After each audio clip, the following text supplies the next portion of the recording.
감사합니다. 네, 너무 귀하게 잘 소개해 주셔서 너무 감사합니다.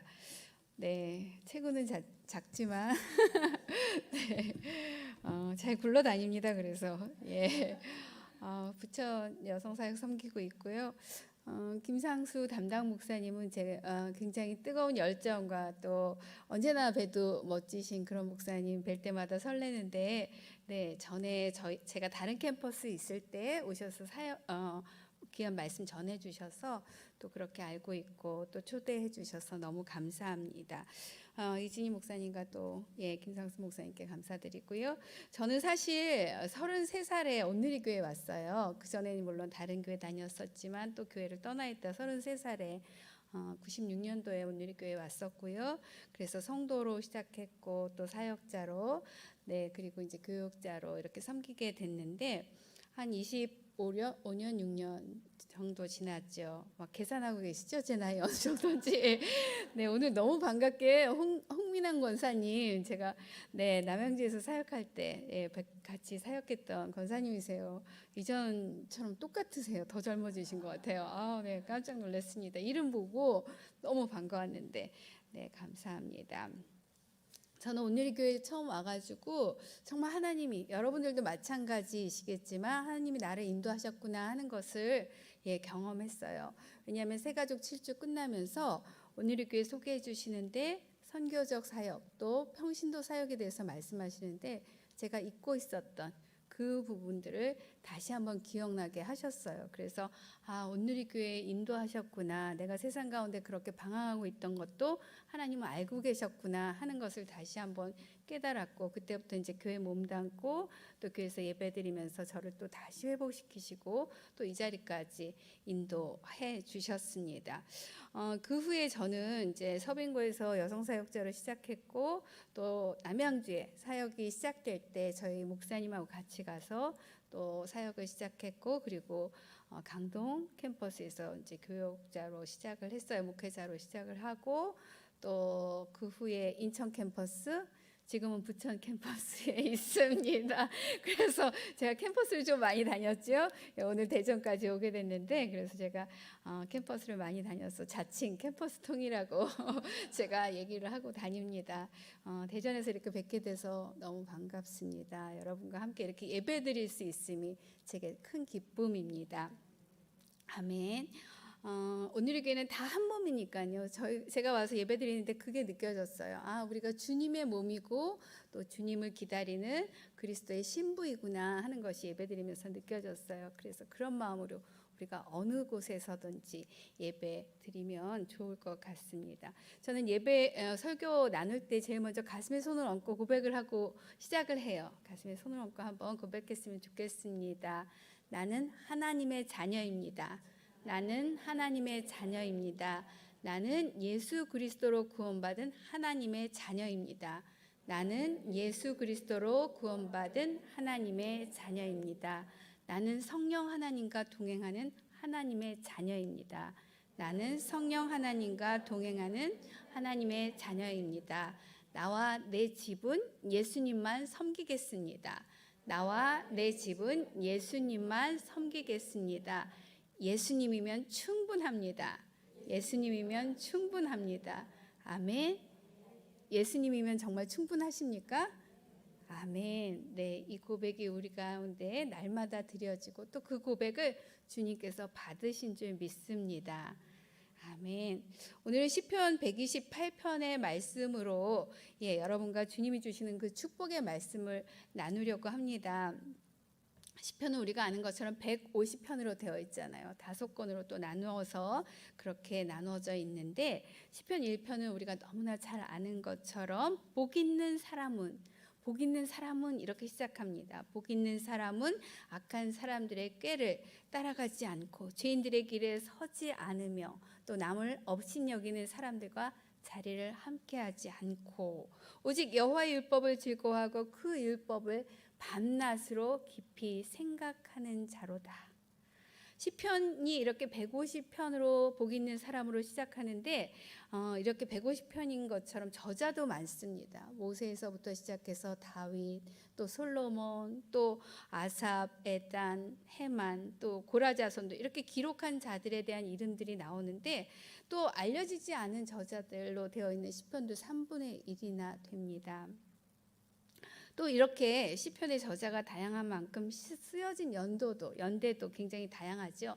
시편 90편은 모세가 썼어요. 그래서 모세로부터 시작해서 또 바벨론 기한까지 1000년의 시간차가 시편 안에 있습니다. 우리가 10년이면 강산이 변한다고 하는데 1000년이면 그 안에 얼마나 많은 그 세월을 담고 있는지 생각해 볼 수 있죠. 어쨌든 그래도 이 시편들은 하나님의 성품을 찬양하고 또 그의 행하신 일들을 찬양하고 또 그 행하실 일들을 찬양하고 있습니다. 자기 백성을 보호하시고 사랑하시고 구원하시는 그 하나님을, 그래서 시편은 온전히 하나님을 신뢰하는 그런 내용들로 우리의 또 작은 신음도 담겨 있고 이런 내용들을 담고 있습니다. 그래서 시편이 더 친근하고 어쩌면 시편이 아마 가장 여러분들한테 이렇게 공감을 주는 그런 성경이 아닐까 생각을 하는데 그렇습니까?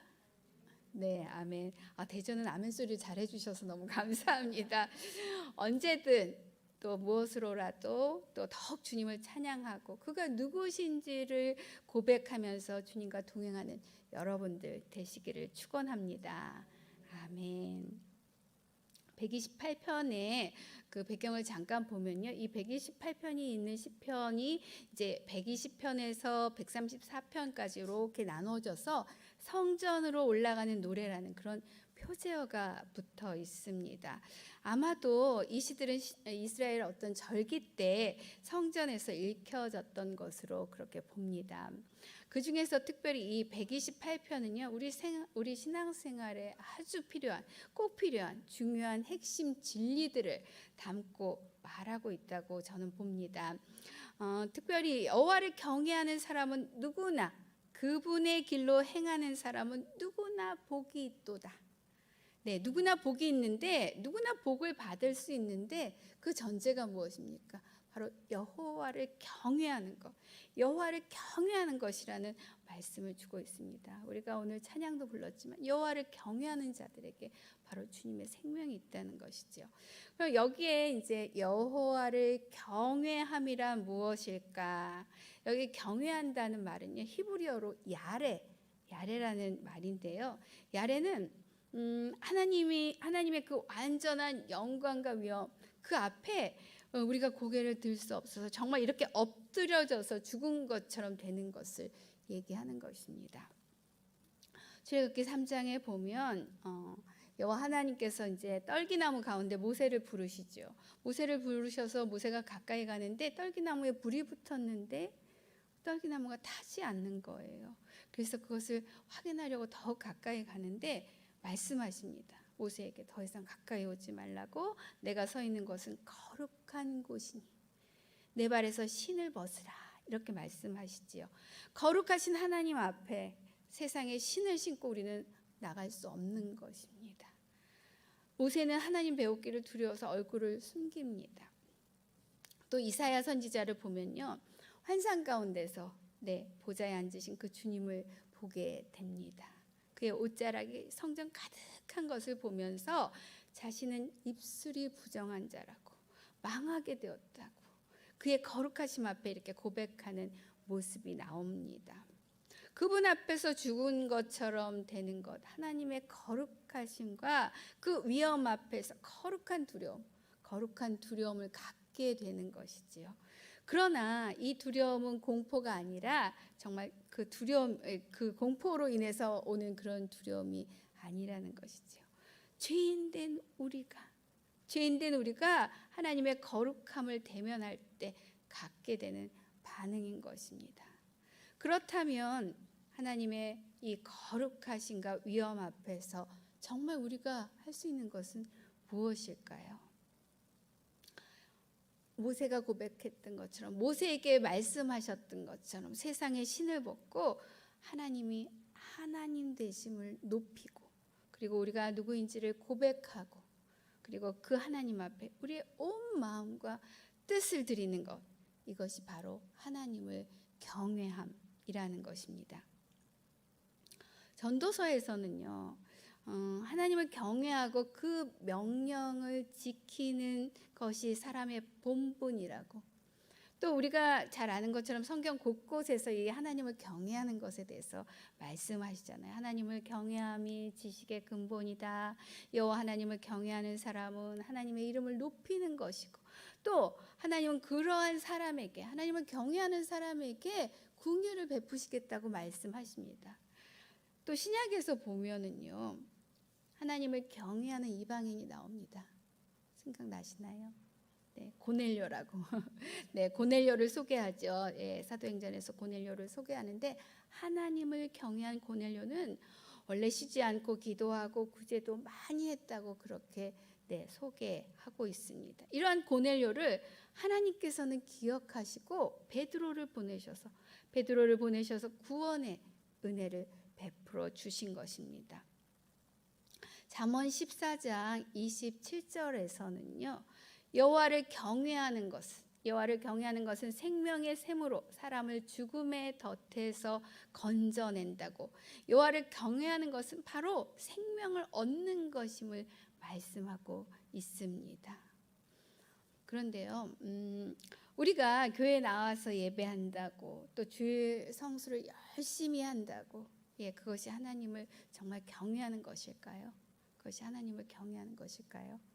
더 들어가 보면 예배 가운데 내가 정말 하나님의 그 거룩하심과 위엄 앞에 엎드러지고 있지 않다면, 거룩한 두려움으로 우리가 죽지 않고 여전히 살아있다면, 내 성정이 살아있다면, 내 자존심을 여전히 내세우고 있다면, 그것들이 죽어지지 않는다면, 내 삶 가운데 그 하나님을 온전히 인정하고 살고 있지 않다면, 어쩌면 그것이 성전 뜰만 밟고 가는, 마치 바리새인과 율법학자들처럼 그렇게 형식만 남겨진 그런 예배가 되는 것은 아닐까요? 웨스터민스터 소요리 문답의 신앙을 보면요, 사람의 제일 되는 목적은 하나님의 영광을, 하나님을 영화롭게 하는 것이라고 그렇게 고백합니다. 그런데 사람들이 하나님을 경외하고 또 하나님을 두려워하지 않는 것은요, 하나님이 누구신지 제대로 알지 못하기 때문인 것이죠. 그가 누구신지 안다면, 그가 어떤 분이신지 안다면, 그래서 모세처럼 이사야처럼 그런 고백처럼 두려워서 떨면서 그 앞에 엎드러질 수밖에 없다는 것입니다. 하나님은 어떤 분이십니까? 하나님은 바로 우리를 지으신 창조주 하나님입니다. 우리는 그의 손으로 지음받은 자들이죠. 이거 하나만 붙잡고 있어도 우리는 정말 하나님 앞에 엎드러질 수밖에 없고 하나님만을 예배할 수밖에 없다는 생각이 저는 제 신앙생활 가운데 정말 그런 마음이 듭니다.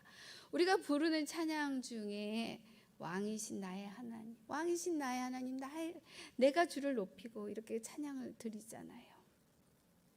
우리가 이렇게 찬양을 드리지만 어떻게 감히 우리가 창조주 하나님을 높일 수 있겠습니까? 사실 따지고 보면 죽을 수밖에 없는 죄인된 우리를 위해서, 그래서 주님께서 독생자 예수 그리스도 그 아들을 우리 가운데 보내주셔서, 이 땅에 보내주셔서 하나님과 우리의 그 막힌 담을 허무시고, 우리가 주님 앞에 나갈 수 없는 그 담이 있었는데 예수 그리스도를 통해서, 그 십자가를 통해서 그 담을 허시고, 그리고 예수 그리스도 그 능력의 이름을 힘입어서 담대히 하나님의 그 보좌 가운데 나갈 수 있는 그 은혜의 길을 열어주신 것이죠. 그래서 우리가 이렇게 예배할 수 있는 것이 아닙니까?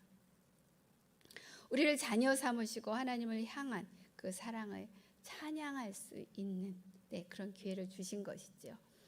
이제 죄인된 우리는 오직 예수 그리스도 그 능력의 이름을 힘입어서 생명을 얻고 거룩함과 또 정결함의 그 옷을 입고 다시 여호와 하나님 앞에 나가 그분의 길로 행할 수 있는 줄 믿습니다.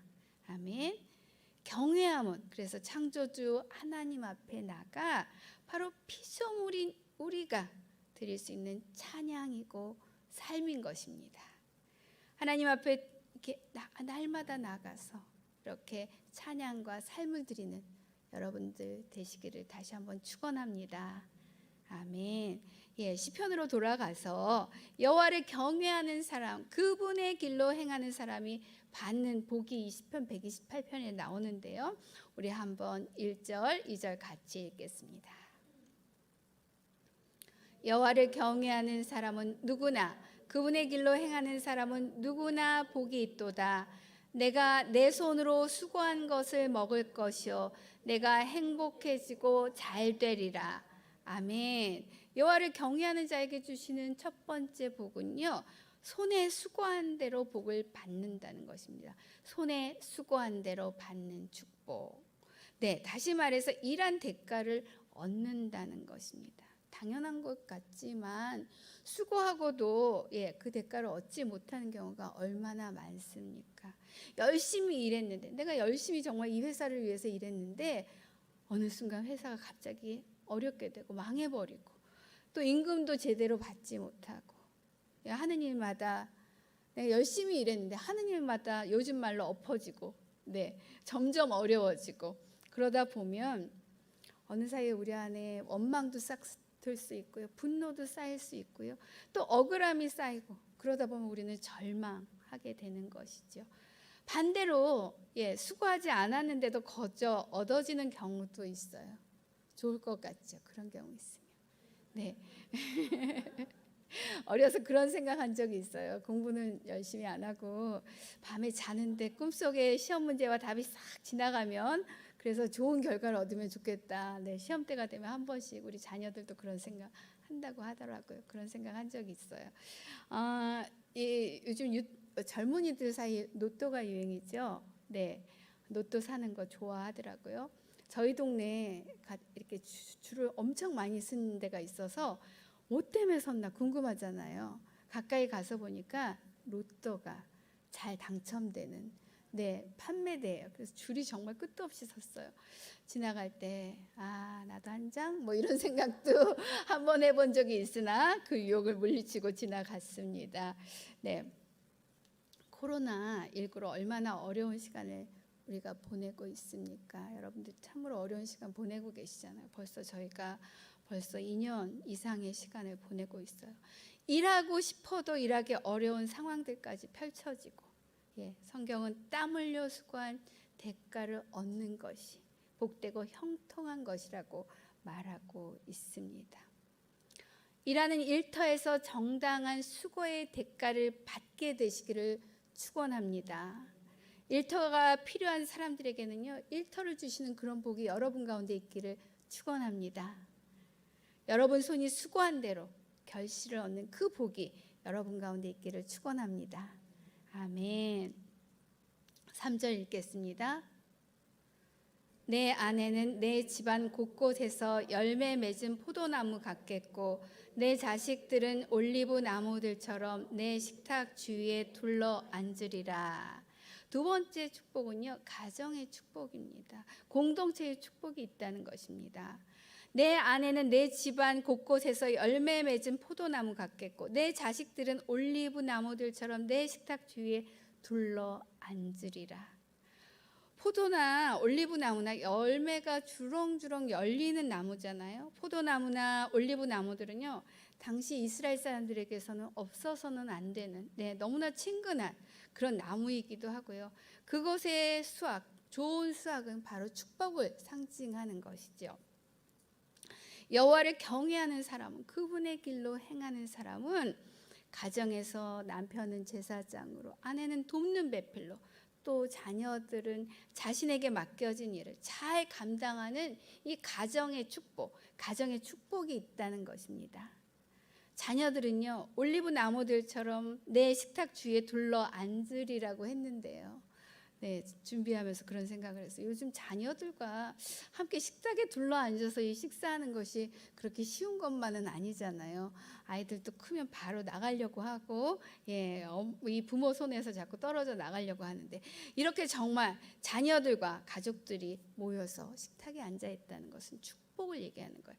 올리브 나무는 뻗어나가는 생명력을 나타내는 것이거든요. 이런 자녀들과 함께하는 이런 가정의 축복이 있다는 것입니다.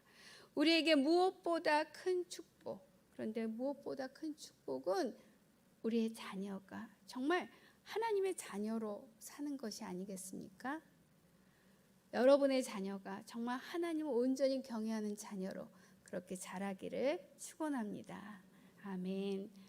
요즘 자녀들 이제 학교 다니는 자녀들은 온라인 수업이 이루어지잖아요. 온라인 수업으로 집에 있어요. 그래서 좋을 것 같은데 또 엄마들은 좀 어려운 부분들도 있죠. 다 체크해야 되고 또 식사도 또 준비해야 되고 이런 어려움들도 있습니다. 힘든 시간이 있지만 그것을 통해서 그 시간이 가정이 회복이 되고 또 가정의 예배가 세워지는 그러한 시간이 되시기를 축원합니다. 아멘.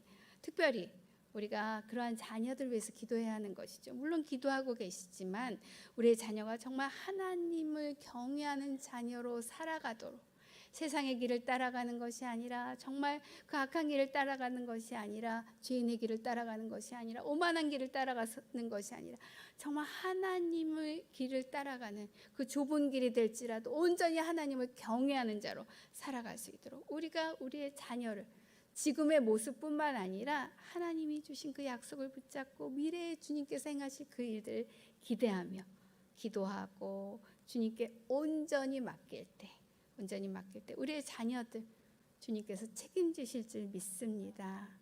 아멘. 많이들 얘기하지만 목욕탕에 들어가면서 주인에게 맡기지 않은 물건 책임지지 않습니다. 그 문구 있잖아요. 항상 생각해야 되는 문구예요. 우리가 주님께 맡길 때 주님께서 책임지실 줄 믿습니다. 아멘. 창세기 22장에 보면 아브라함이 이삭을 번제로 드리는 장면이 나와요.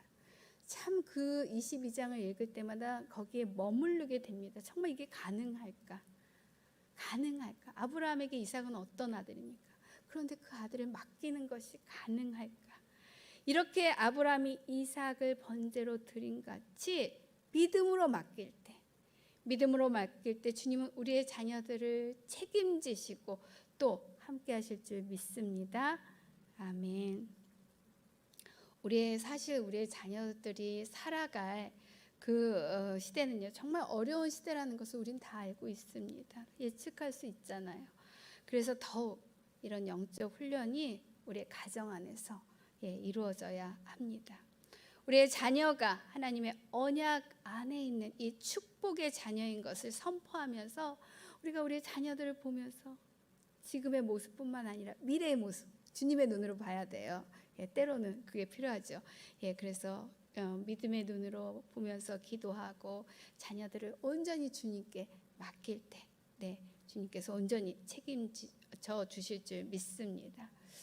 우리는 그런데 자녀들에게는 좋은 얘기라고 막 하는데, 저도 저희 딸이 아까 잠깐 얘기했지만 33살 된 딸이 있어요. 아직 결혼 안 한 딸. 좋은 얘기를 얘기해도 한쪽 귀로 듣고 한쪽 귀로 흐르더라고요. 잔소리처럼 여전히 듣더라고요. 다시 물어보면 알아요. 무슨 얘기 했는지도 대답은 하는데 여전히, 그러나 지금의 모습 플러스 정말 주님께서 책임지신다고 하셨으니까 우리가 기도할 때 선포하고 주님께 맡길 때 주님께서 우리의 자녀들 책임지실 줄 믿습니다. 아멘.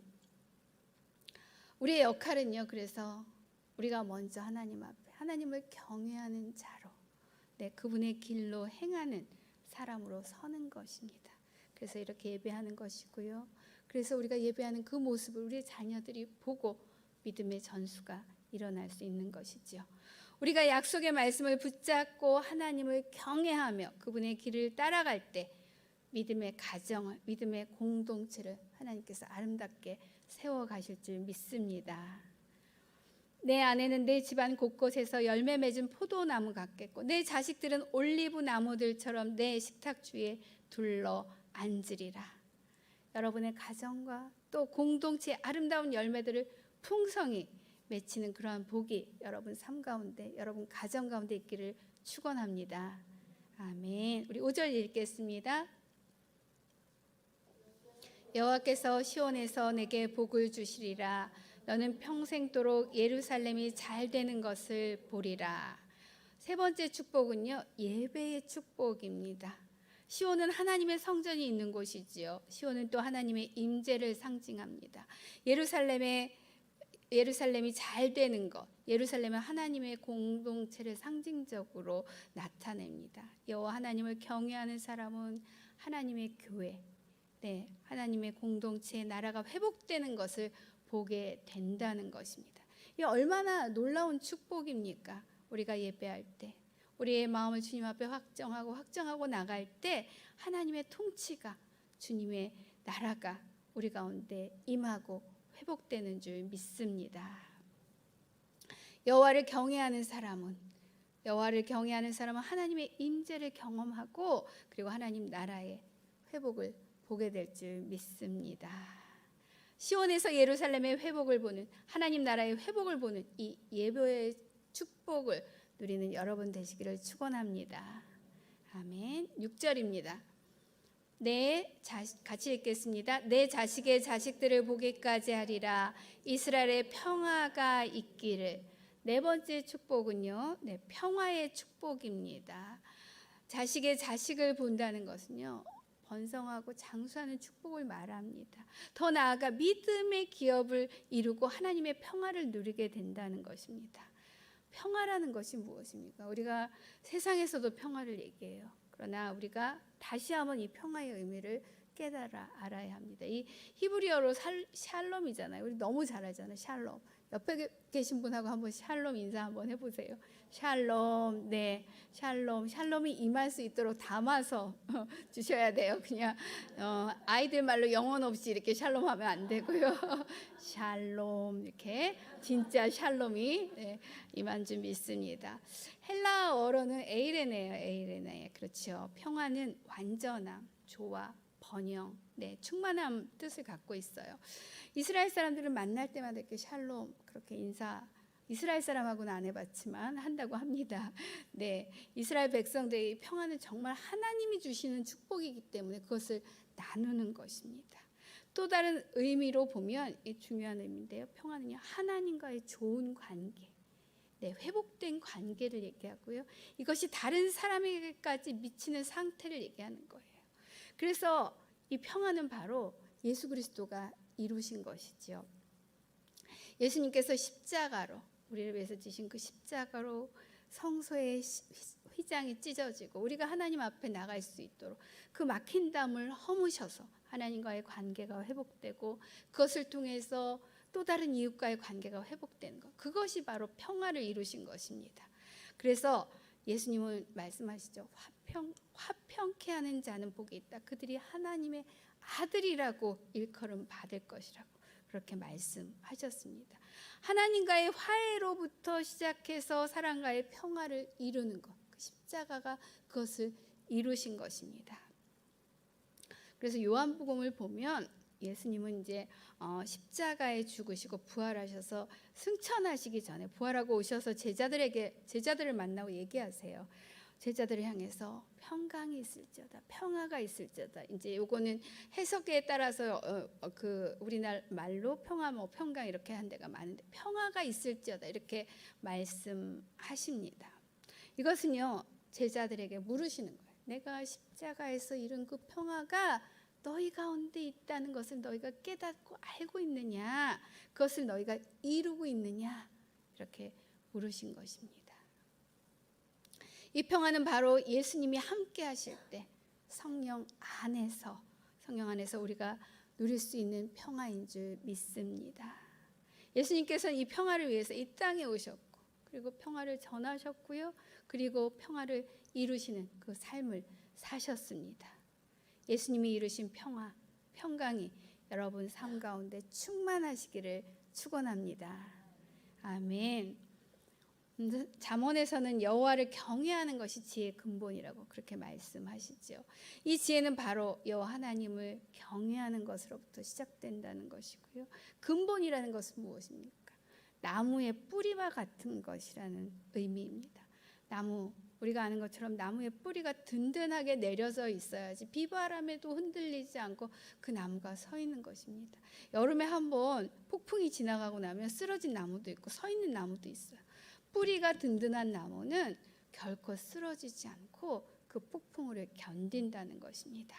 여호와를 경외하는 사람, 그분의 길로 행하는 사람은 이렇게 예수 그리스도의 생명을 가진 자로 끝까지 견디며 주님 오시는 그 날을 맞이할 수 있다는 것이죠. 그 무엇보다 우리에게 가장 축복은 우리를 구속하신 예수 그리스도의 그 생명을 가진 자라는 것입니다. 뿌리가 든든한 나무는 비바람 가운데도 흔들리지 않고 또한 열매를 맺습니다. 하나님을 경외하며 예배하는 여러분들이 바로 예수 그리스도의 생명을 가진 자로 예수 그리스도의 그 평화를 전하는 축복의 통로인 줄 믿습니다. 날마다 그 축복의 통로로 살아가는 여러분 되시기를 축원합니다. 아멘. 사순절 기간입니다. 네, 예수 그리스도는 바로 하나님의 아들로 하나님의 본체이셨으나 하나님과 동등됨으로 취할 것으로 여기지 않으시고 오히려 자기를 비워 종의 형체로 사람의 모양으로 우리 가운데 오셨습니다. 순종하셔서 십자가에 달려 죽으신 것입니다. 그분의 죽으심은 바로 화평을 이루신 것입니다. 오늘 말씀을 다시 한번 정리합니다. 여호와를 경외하는 사람에게, 그분의 길로 행하는 사람에게 주시는 복은요, 바로 손에 수고한 대로 열매를 얻는 복입니다. 아멘. 가정과 공동체의 아름다운 열매들, 그 열매들을 맺히게 하는 복입니다. 하나님의 임재를 경험하는 예배의 축복입니다. 아멘. 하나님과 화목케 하신 예수 그리스도의 그 평강을 누리는 복입니다. 아멘. 예수 그리스도로 구원 얻은 자, 영원한 생명을 얻은 자로 여호와를 경외하며 예배하는 여러분 가운데 날마다 이 축복을 누리시는 여러분 되시기를 축원합니다. 아멘. 아멘.